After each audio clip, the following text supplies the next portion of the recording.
take back your attention. There is a question I need you to face with honesty. If I told you there is one habit you repeat more than 100 times every single day, and you never truly choose it, would you have the courage to admit what it is? You feel the answer in your chest already. Your hand reaches for your phone before your mind is even awake. Your thumb moves on the screen without your permission. You tell yourself it is only for a moment. A tiny break. A little reset. Yet an entire evening disappears. You look up and wonder where your time went. And the silence that follows feels heavier than you want to admit. My name is Wasson. This is Learn English Listening. And I am going to speak to you the way I wish someone had spoken to me years ago. Direct. Clear. Without apology. Because you deserve the truth. And the truth is this. You are not losing minutes. You are losing control.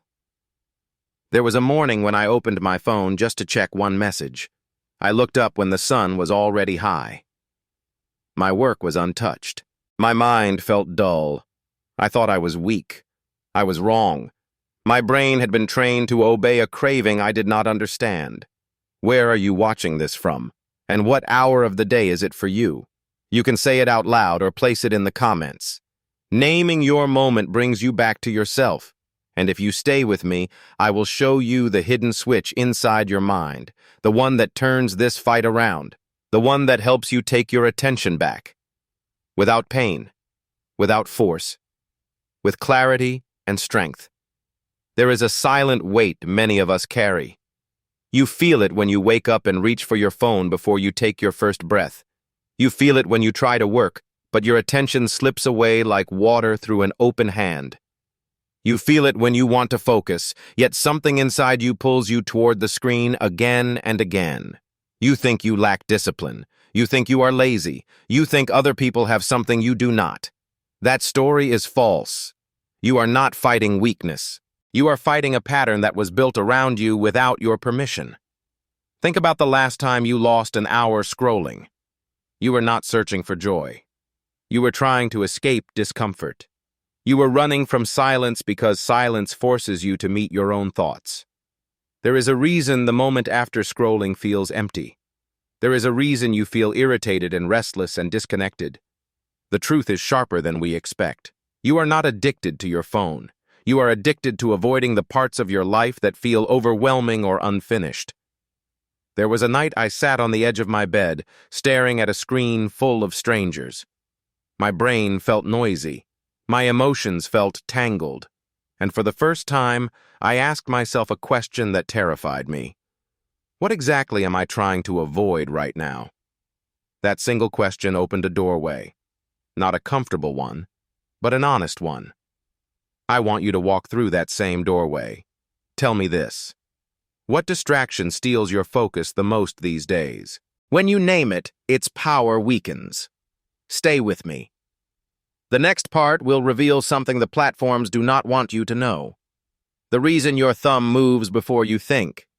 And the reason it can be stopped. Your mind has two modes, consuming and sensing. They cannot run together. When you scroll, the consuming mode takes over. Your awareness shrinks. Your breath becomes shallow.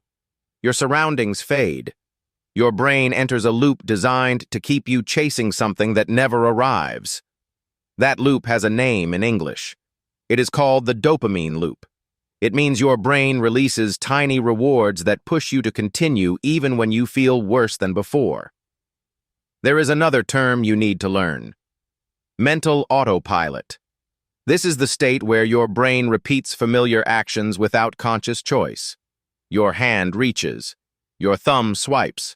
Your eyes move. And you do not remember making a single decision. The third term is attention hijacking. This describes the moment when something captures your focus before you can defend it. A sound, a notification, a flash of color, a promise of entertainment. Your brain reacts as if it is urgent even when it is meaningless. These patterns are strong, but they are not absolute. There is a method that interrupts them.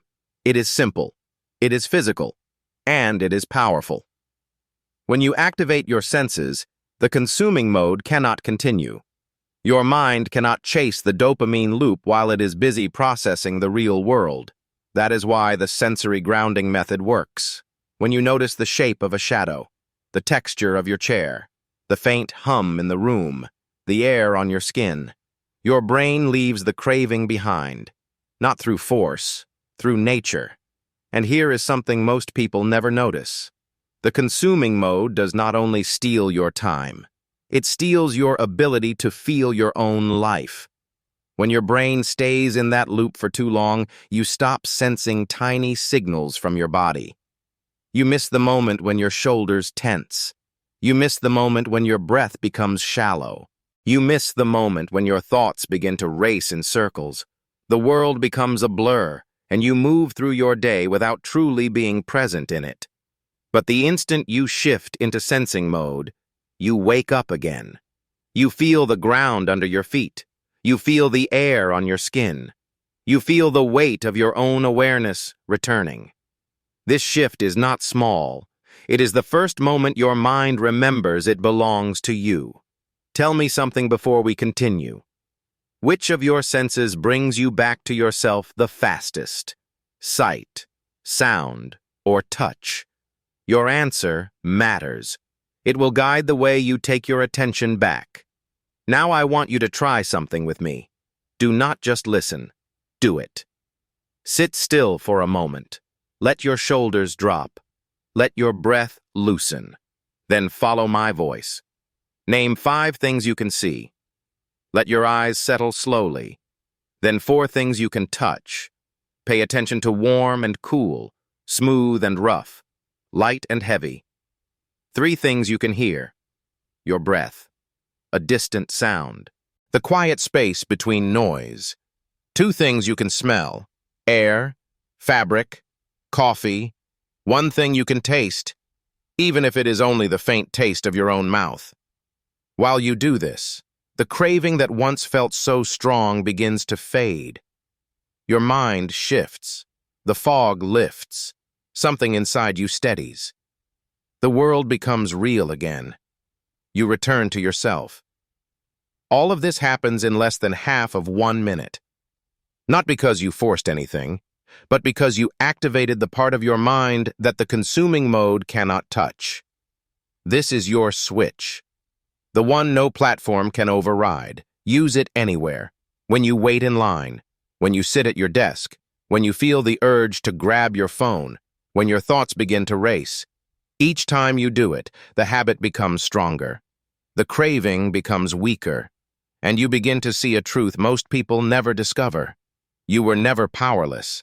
You were simply unaware of the tools inside you. As you continue the practice, something deeper begins to happen. Your mind starts to trust you again. Each grounding moment tells your nervous system that it is safe, that it does not need to chase stimulation, that it does not need to run from silence. You begin to notice a new kind of clarity, the kind that rises when your attention is no longer scattered across 1,000 fragments. The method becomes more than a reset. It becomes a quiet ritual, a way of stepping back into yourself whenever the world pulls too hard. And with every repetition, you build a solid inner anchor that distraction cannot shake. Little by little, you reclaim the ability to choose your next thought instead of letting it choose you. Tell me this before we end. Will you commit to using this method at least 3 times a day for 3 days? Say it out loud. Place it in the comments if you want. Courage grows when you declare your choice. Here is what will happen when you take this seriously. After 7 days of using this method, your mornings feel different. You wake with less noise in your mind. You think with more clarity. You feel calmer. You do not lose entire hours without knowing where they went. You do not reach for your phone before you even breathe. You start noticing small details. Light on a wall, the sound of water, the quiet strength inside your own thoughts. Your attention, the most valuable part of your life, comes back. After 30 days, the change settles deeper. Your dopamine system finds balance. Your mind feels less chaotic.